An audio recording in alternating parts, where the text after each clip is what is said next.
Tierra para crear una raza híbrida que sea necesaria en ambos planetas, en el suyo de origen y en el planeta Tierra. Muchas de las mujeres dicen que tras haberles sido retirados los óvulos meses más tarde, se les presenta a estos bebés como si fueran hijos suyos. Muchas de ellas hablan de unos compartimentos grandes donde estaban depositados estos bebés, a donde se les acompañaba y se les mostraba. Este es el tuyo. Y los extraterrestres querían que les enseñaran cómo transmitirles amor, cómo crear este enlace emocional, ya que estos nuevos seres tendrían ausencia de emociones.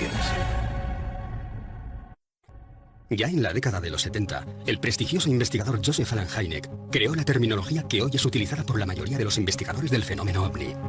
En ella se establecen 4 tipos de contacto.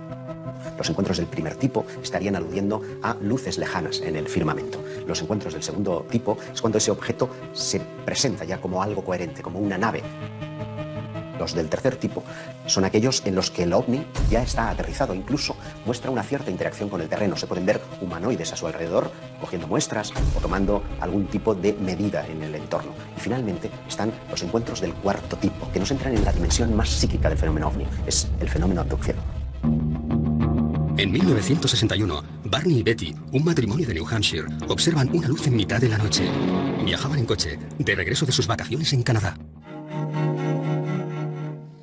Barney coge unos prismáticos de la guantera, mira esa luz, comenta con Betty si se trata de un ovni, si es cualquier otra cosa, siguen la ruta y unas curvas más adelante ese objeto se ha vuelto una luz cegadora que está posada en medio de la carretera con un ser de piel azulada que les está invitando a pasar. Barney queda aterrorizado. De hecho, las punteras de sus pies estaban desgastados porque literalmente fue arrastrado hasta el interior de la nave.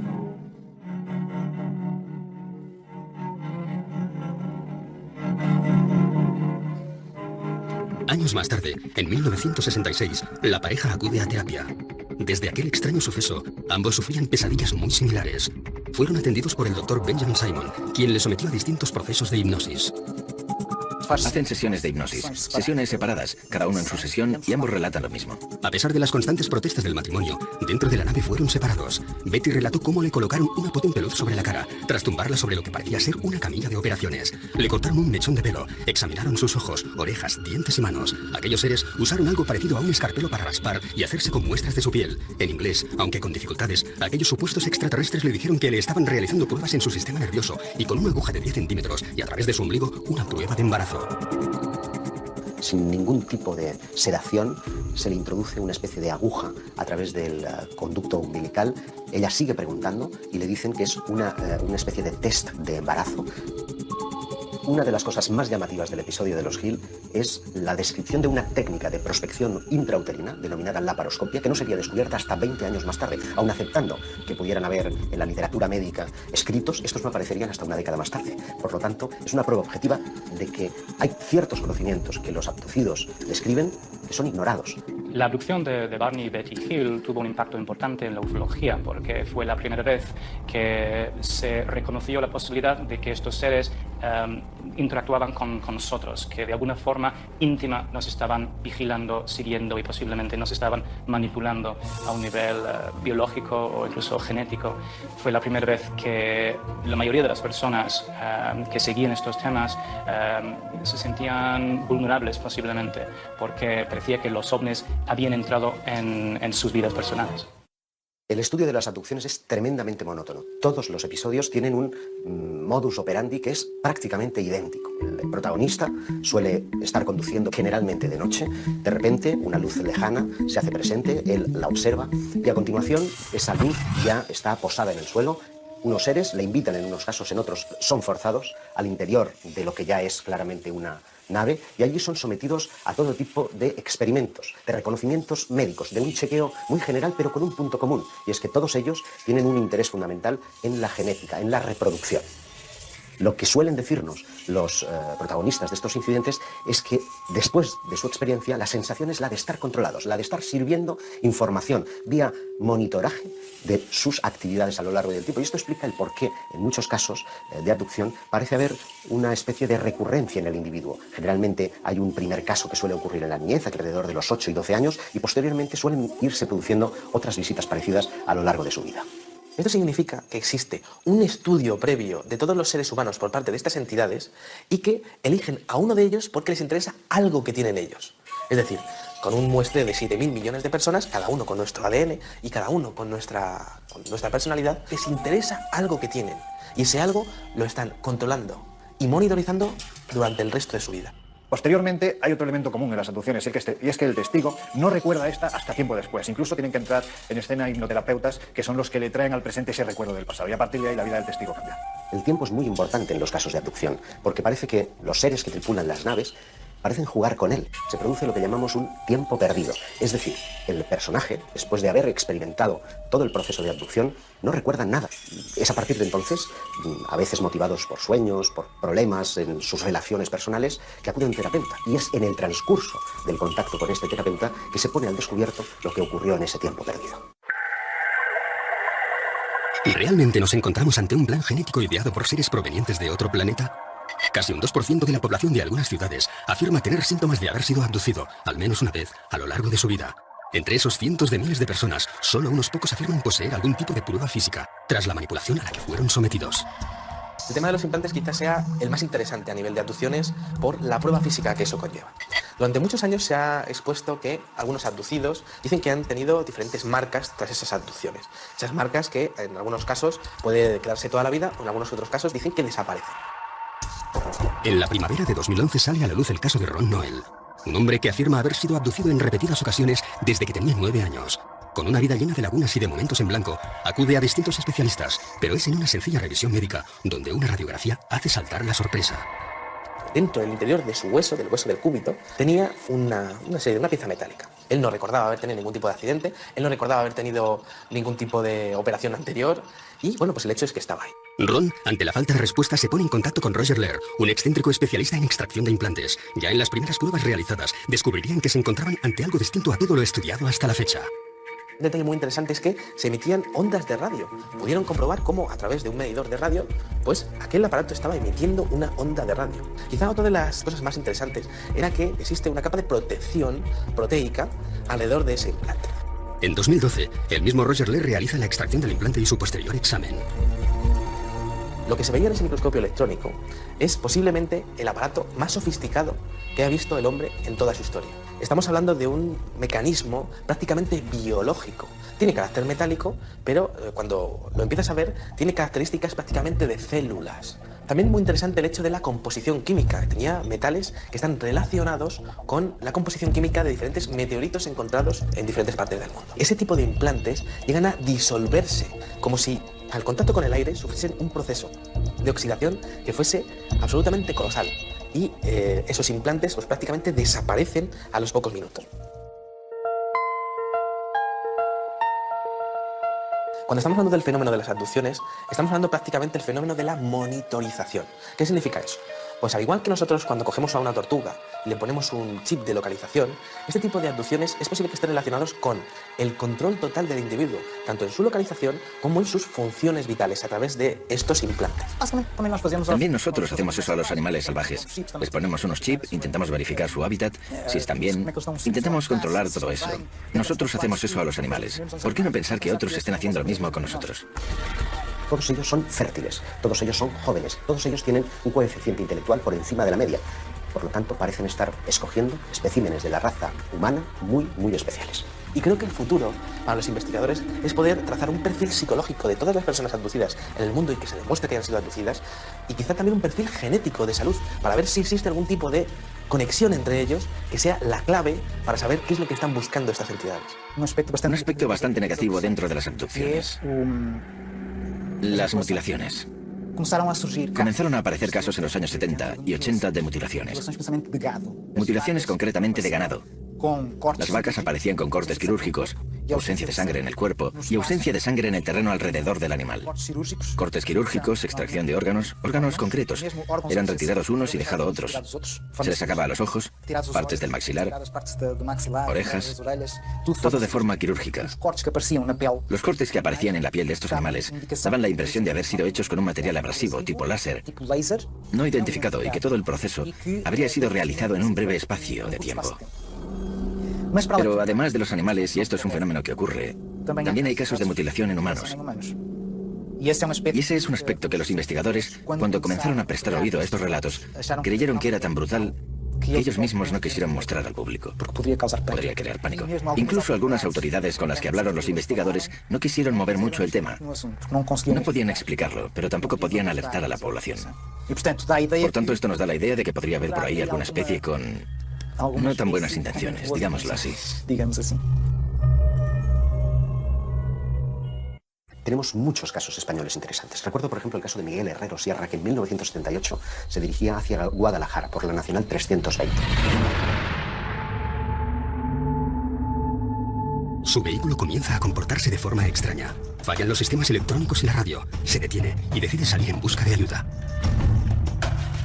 A medio camino se encuentra un individuo que podría pasar por un ser humano normal y corriente, porque el único rasgo distintivo que le hacía especial es que iba con un mono ajustado, con un círculo rojo. Él pensó que era un mecánico.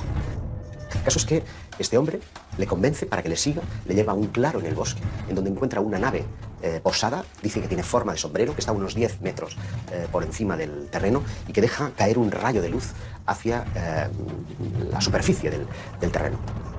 Miguel se ve inmerso en un haz de luz que lo transporta hasta el interior de lo que parece ser una nave espacial. Dice que la estancia es extraordinariamente grande, que las paredes parecen como desdibujarse, como si se desmaterializaran en un momento determinado, pero en otras vuelven a materializarse, que hay como paneles con datos.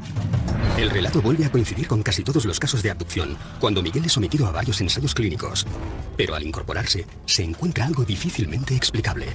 Le colocan en la camilla y después de experimentar con él y de reconocerlo, se reincorpora y hay algo que le perturba de una forma extraordinaria. Es que un ser que estaba de espaldas a él se da la vuelta y se encuentra a sí mismo, como si fuera un doble especular. La única característica que le distinguía es que una cicatriz que tiene en la cara estaba justamente al otro lado, como si fuera una imagen reflejada en un espejo. Y cuando intenta tocarle, el ser le dice, no, no lo hagas, porque si le tocas podrías destruirte y destruirle a él. Le cuentan la teoría de la antimateria, es decir, la carga eléctrica era inversa a la suya, de modo que nos encontramos frente a un concepto que no sería teorizado hasta muchos años más tarde. Para tratar de verificar lo que ha sucedido en el tiempo perdido, los investigadores acuden fundamentalmente a tres procedimientos. Uno es el polígrafo o la máquina de la verdad, que solamente se puede emplear en aquellos casos en los que el testigo recuerda previamente su experiencia, para tratar de verificar si lo que ha dicho es verdad o no. Muchos de los abducidos que han sido interrogados por este método, pues no se ha encontrado que estén mintiendo. El segundo método es el llamado pentotal sódico o suero de la verdad. Lo que trata es de inducir a través de una droga, de una sustancia psicotrópica, un estado de relajación en el que parece imposible mentir. Es un método muy cuestionado, por lo que el método más popular y utilizado para rescatar los recuerdos de los abducidos es el de la regresión hipnótica. Nos encontramos ante miles de casos reales, o se trata de algún tipo de alucinación colectiva. ¿Cómo podemos saber si un testigo ha sido realmente raptado por seres de otros mundos? En ayuda para aclarar lo ocurrido. Las experiencias de abducción son traumáticas. De hecho, no hay ningún caso de abducción que voluntariamente haya dicho me apunto a ser abducido. En 2007, Carla regresa a las sesiones de psicoterapia para tratar de aclarar qué o quién estaba provocando aquellas pérdidas de memoria. Seguimos el esquema clásico. A través de un estado de relajación, de hipnosis clínica, se le transporta hasta aquellas noches en las que ella se quejaba de algo que pasaba, pero no recordaba. Después descubrió que era transportada durante la noche, a través de la ventana, por un rayo de luz, hasta una nave en la que era explorada desde un punto de vista médico. Le hacían exámenes y ella sentía como si aquello fuera una invasión. Y naturalmente que era una invasión de su cuerpo. En esa regresión, ella recuerda todos los procesos. Se ve a sí misma en un sitio muy iluminado, con seres a su alrededor, interesados en su cuello, interesados en la tripa. Se siente mal, quiere vomitar y ellos le dan un líquido muy amargo para que beba. ¿Qué es lo que quieren? Diles que no es justo lo que están haciendo sin tu autorización, porque eres un ser sensible. Un ser inteligente con derecho a usar su propia voluntad. Así que había un diálogo con esos seres a través de la paciente. Algunos de esos seres decían que esto era simplemente un plan, una investigación que tenía que realizarse. Algunos seres dijeron, sí, conocemos esa ley. y lo tendremos en cuenta. Lo que ocurrió es que a partir de entonces disminuyeron todas estas escenas en que Carla decía ser abducida. Todo parecía ir bien cuando Carla descubre que, de manera aparentemente inexplicable, está embarazada. Ella se asusta debido a estos síntomas. Habla con una amiga, se hace un test de embarazo en una farmacia y queda positivo. Ella está muy asustada y no quiere contárselo a nadie. Unos meses más tarde tiene una gran hemorragia y todo pasó.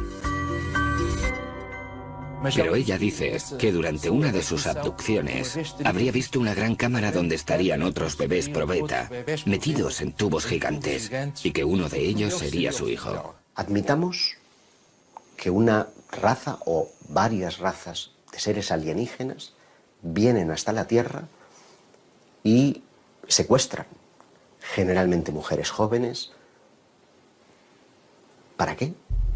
Básicamente, unos podrían pensar que vienen a ver en qué estado se encuentra su experimento. Ellos crearon la vida en la Tierra y vienen a ver cómo ha ido desarrollándose ese nuevo ser que ellos crearon. Y esos test genéticos que se hacen a las personas serían para recoger muestras de óvulos y de semen, para la creación de una raza híbrida.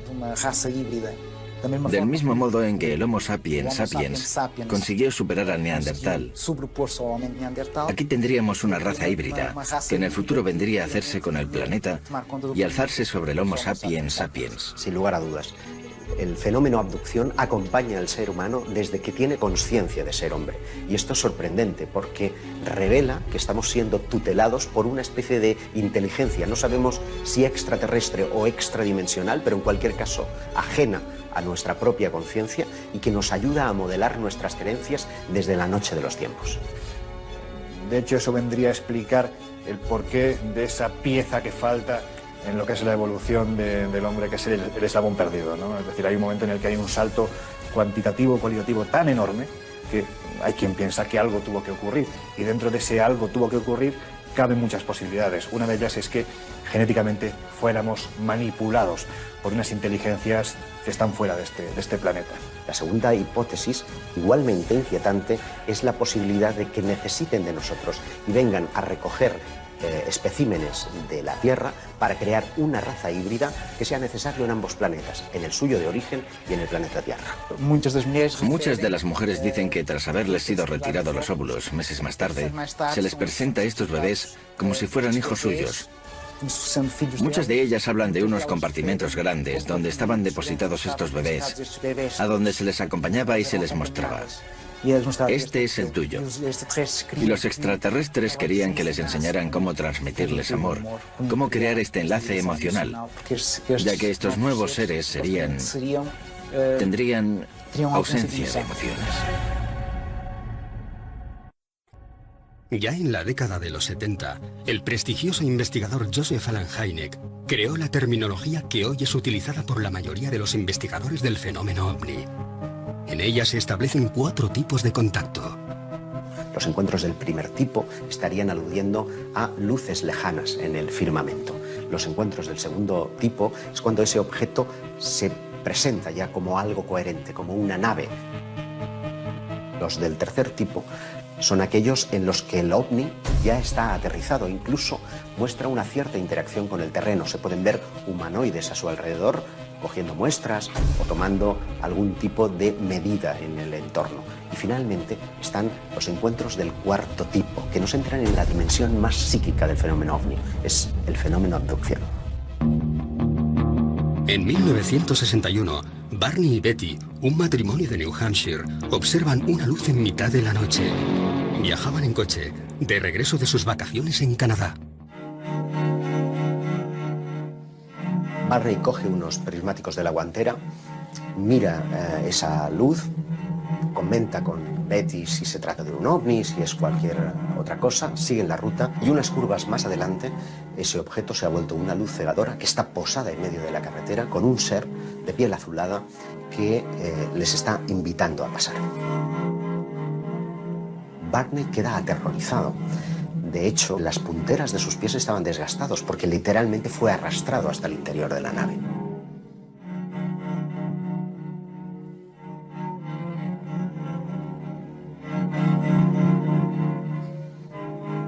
Años más tarde, en 1966, la pareja acude a terapia.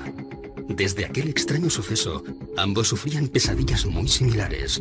Fueron atendidos por el doctor Benjamin Simon, quien les sometió a distintos procesos de hipnosis. Hacen sesiones de hipnosis, sesiones separadas, cada uno en su sesión, y ambos relatan lo mismo. A pesar de las constantes protestas del matrimonio, dentro de la nave fueron separados. Betty relató cómo le colocaron una potente luz sobre la cara, tras tumbarla sobre lo que parecía ser una camilla de operaciones. Le cortaron un mechón de pelo, examinaron sus ojos, orejas, dientes y manos. Aquellos seres usaron algo parecido a un escarpelo para raspar y hacerse con muestras de su piel. En inglés, aunque con dificultades, aquellos supuestos extraterrestres le dijeron que le estaban realizando pruebas en su sistema nervioso y con una aguja de 10 centímetros y a través de su ombligo una prueba de embarazo. Sin ningún tipo de sedación, se le introduce una especie de aguja a través del conducto umbilical. Ella sigue preguntando y le dicen que es una especie de test de embarazo.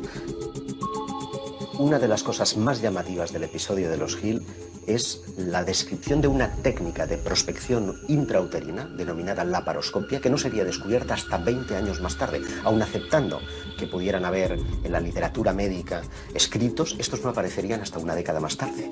Por lo tanto, es una prueba objetiva de que hay ciertos conocimientos que los abducidos describen que son ignorados. La abducción de Barney y Betty Hill tuvo un impacto importante en la ufología porque fue la primera vez que se reconoció la posibilidad de que estos seres interactuaban con nosotros, que de alguna forma íntima nos estaban vigilando, siguiendo y posiblemente nos estaban manipulando a un nivel biológico o incluso genético.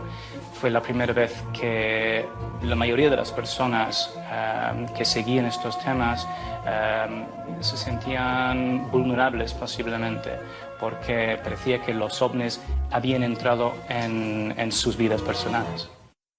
El estudio de las abducciones es tremendamente monótono. Todos los episodios tienen un modus operandi que es prácticamente idéntico. El protagonista suele estar conduciendo generalmente de noche. De repente, una luz lejana se hace presente, él la observa y a continuación esa luz ya está posada en el suelo. Unos seres le invitan, en unos casos, en otros son forzados al interior de lo que ya es claramente una nave, y allí son sometidos a todo tipo de experimentos, de reconocimientos médicos, de un chequeo muy general pero con un punto común, y es que todos ellos tienen un interés fundamental en la genética, en la reproducción. Lo que suelen decirnos los protagonistas de estos incidentes es que después de su experiencia la sensación es la de estar controlados, la de estar sirviendo información vía monitoraje de sus actividades a lo largo del tiempo. Y esto explica el por qué en muchos casos de abducción parece haber una especie de recurrencia en el individuo. Generalmente hay un primer caso que suele ocurrir en la niñez, alrededor de los 8 y 12 años, y posteriormente suelen irse produciendo otras visitas parecidas a lo largo de su vida. Esto significa que existe un estudio previo de todos los seres humanos por parte de estas entidades y que eligen a uno de ellos porque les interesa algo que tienen ellos. Es decir, con un muestreo de 7.000 millones de personas, cada uno con nuestro ADN y cada uno con nuestra personalidad, les interesa algo que tienen. Y ese algo lo están controlando y monitorizando durante el resto de su vida. Posteriormente hay otro elemento común en las abducciones y es que el testigo no recuerda esta hasta tiempo después. Incluso tienen que entrar en escena hipnoterapeutas que son los que le traen al presente ese recuerdo del pasado, y a partir de ahí la vida del testigo cambia. El tiempo es muy importante en los casos de abducción porque parece que los seres que tripulan las naves parecen jugar con él. Se produce lo que llamamos un tiempo perdido, es decir, el personaje, después de haber experimentado todo el proceso de abducción, no recuerdan nada. Es a partir de entonces, a veces motivados por sueños, por problemas en sus relaciones personales, que acuden a un terapeuta. Y es en el transcurso del contacto con este terapeuta que se pone al descubierto lo que ocurrió en ese tiempo perdido. ¿Realmente nos encontramos ante un plan genético ideado por seres provenientes de otro planeta? Casi un 2% de la población de algunas ciudades afirma tener síntomas de haber sido abducido, al menos una vez, a lo largo de su vida. Entre esos cientos de miles de personas, solo unos pocos afirman poseer algún tipo de prueba física, tras la manipulación a la que fueron sometidos. El tema de los implantes quizás sea el más interesante a nivel de abducciones por la prueba física que eso conlleva. Durante muchos años se ha expuesto que algunos abducidos dicen que han tenido diferentes marcas tras esas abducciones. Esas marcas que en algunos casos puede quedarse toda la vida o en algunos otros casos dicen que desaparecen. En la primavera de 2011 sale a la luz el caso de Ron Noel, un hombre que afirma haber sido abducido en repetidas ocasiones desde que tenía 9 años. Con una vida llena de lagunas y de momentos en blanco, acude a distintos especialistas, pero es en una sencilla revisión médica donde una radiografía hace saltar la sorpresa. Dentro del interior de su hueso, del hueso del cúbito, tenía una pieza metálica. Él no recordaba haber tenido ningún tipo de accidente, él no recordaba haber tenido ningún tipo de operación anterior y, bueno, pues el hecho es que estaba ahí. Ron, ante la falta de respuesta, se pone en contacto con Roger Lehr, un excéntrico especialista en extracción de implantes. Ya en las primeras pruebas realizadas, descubrirían que se encontraban ante algo distinto a todo lo estudiado hasta la fecha. Un detalle muy interesante es que se emitían ondas de radio. Pudieron comprobar cómo, a través de un medidor de radio, pues aquel aparato estaba emitiendo una onda de radio. Quizá otra de las cosas más interesantes era que existe una capa de protección proteica alrededor de ese implante. En 2012, el mismo Roger Lehr realiza la extracción del implante y su posterior examen. Lo que se veía en ese microscopio electrónico es posiblemente el aparato más sofisticado que ha visto el hombre en toda su historia. Estamos hablando de un mecanismo prácticamente biológico. Tiene carácter metálico, pero cuando lo empiezas a ver, tiene características prácticamente de células. También muy interesante el hecho de la composición química. Tenía metales que están relacionados con la composición química de diferentes meteoritos encontrados en diferentes partes del mundo. Ese tipo de implantes llegan a disolverse, como si al contacto con el aire sufriesen un proceso de oxidación que fuese absolutamente colosal. Y esos implantes pues prácticamente desaparecen a los pocos minutos.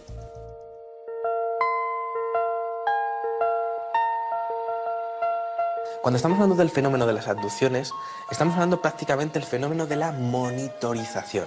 ¿Qué significa eso? Pues al igual que nosotros cuando cogemos a una tortuga y le ponemos un chip de localización, este tipo de abducciones es posible que estén relacionados con el control total del individuo, tanto en su localización como en sus funciones vitales a través de estos implantes. También nosotros hacemos eso a los animales salvajes. Les ponemos unos chips, intentamos verificar su hábitat, si están bien, intentamos controlar todo eso. Nosotros hacemos eso a los animales. ¿Por qué no pensar que otros estén haciendo lo mismo con nosotros?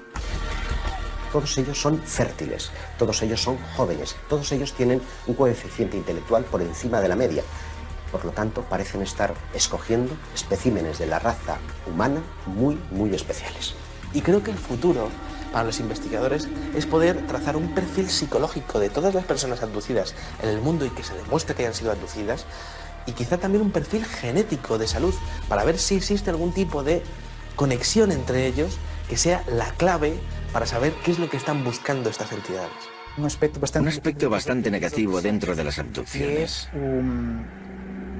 Las mutilaciones. Comenzaron a aparecer casos en los años 70 y 80 de mutilaciones. Mutilaciones concretamente de ganado.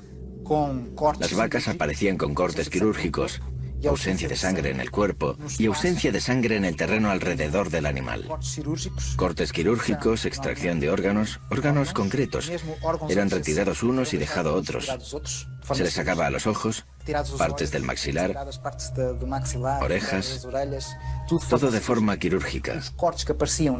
Los cortes que aparecían en la piel de estos animales daban la impresión de haber sido hechos con un material abrasivo tipo láser, no identificado, y que todo el proceso habría sido realizado en un breve espacio de tiempo.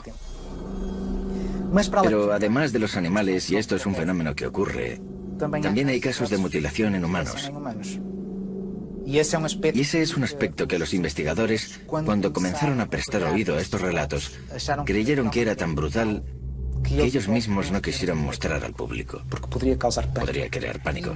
Incluso algunas autoridades con las que hablaron los investigadores no quisieron mover mucho el tema. No podían explicarlo, pero tampoco podían alertar a la población. Por tanto, esto nos da la idea de que podría haber por ahí alguna especie con no tan buenas intenciones, digámoslo así.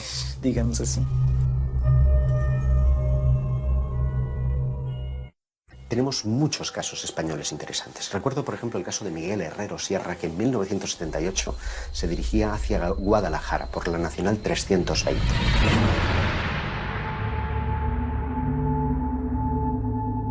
Su vehículo comienza a comportarse de forma extraña. Fallan los sistemas electrónicos y la radio. Se detiene y decide salir en busca de ayuda.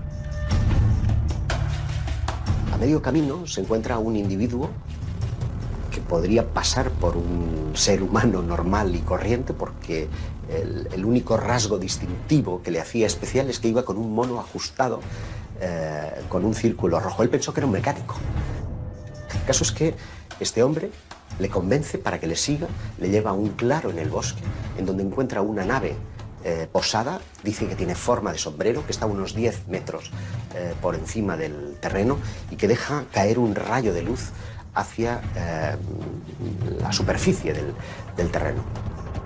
Miguel se ve inmerso en un haz de luz que lo transporta hasta el interior de lo que parece ser una nave espacial.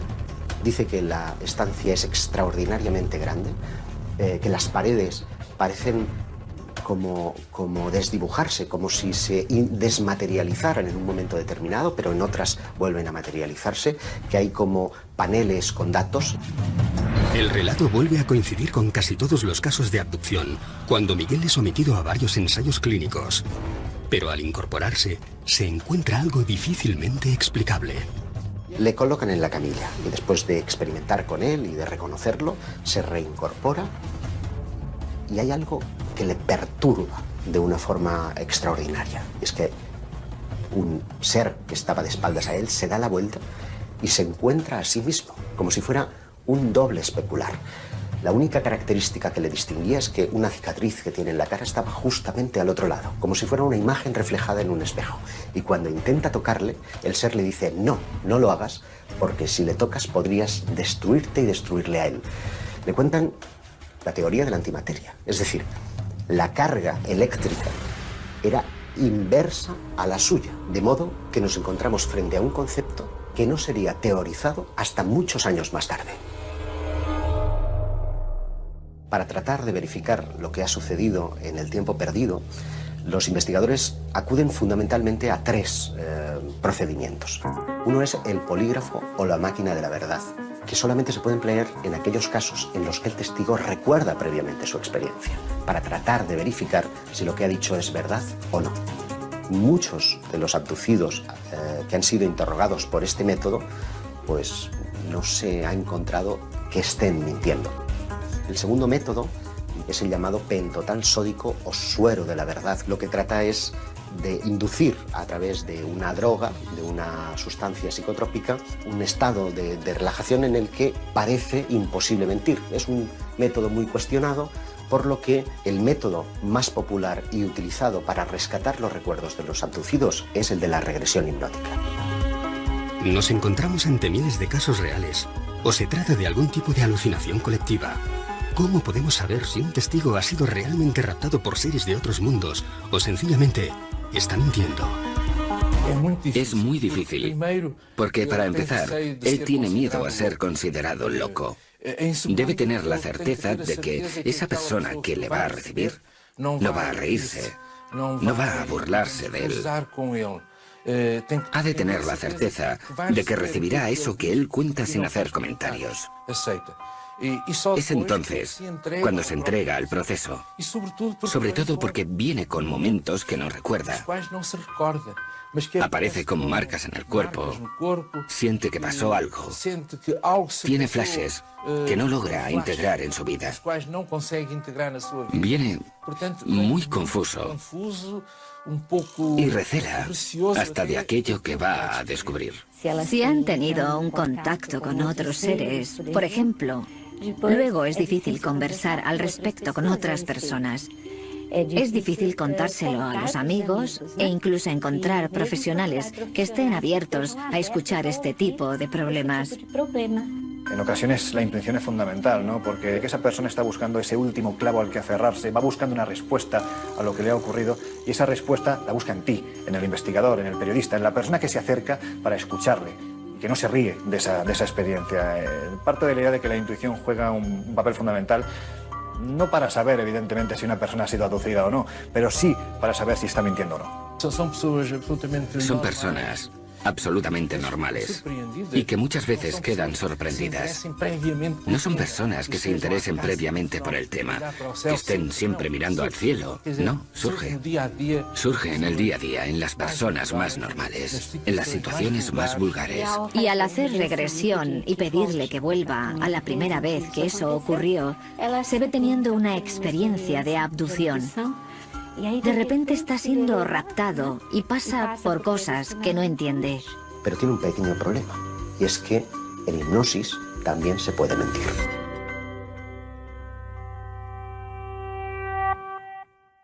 Todos los interrogantes y todas las teorías que surgen del fenómeno abducción tienen un mismo punto de partida, espacios de tiempo en blanco, minutos, días, semanas, meses o años que las víctimas aseguran ser incapaces de recordar. Nosotros tenemos estrategias para acceder a memorias profundas de nuestro inconsciente. Solo que intentamos no influenciar de ninguna manera en lo ocurrido. Decimos, por ejemplo, ve hasta la noche del 23 o 24 de julio. Intenta entender qué ocurrió. Describe qué es lo que ocurrió. Mira a tu derecha, mira a tu izquierda. ¿Cuándo sentiste eso? ¿Fue cuando estaba en la mesa de operaciones, por ejemplo? ¿Sometido a una anestesia? ¿En un ambiente totalmente inhóspito? Muchas veces también identificamos experiencias con otros seres, de contacto con otros seres que no forman parte del mundo manifiesto tal y como lo conocemos en nuestra consciencia. Eso sí, puedo asegurar que es una experiencia de gran intensidad, de catarsis, de dolor. Cuando hay lugar para ello, de alegría. Cuando hay casos para ello, de miedo, de terror. Todo es vivido con mucha intensidad. El corazón late más deprisa, las manos transpiran. Cuando el testigo, la persona en este caso que ha sido víctima de una supuesta abducción, empieza a hablar, yo parto de la idea de que el primer sorprendido es precisamente el psiquiatra o el hipnoterapeuta que está llevando a cabo esta experiencia, porque lo que le están contando aparentemente no se corresponde con una persona ni que esté loca, ni que tenga algún problema mental, ni que esté mintiendo, ni que esté fabulando. Aparentemente hay algo real, y esto suele salir a través de los procesos de hipnoterapia. Esto debería ser estudiado. Intentar percibir qué hay detrás.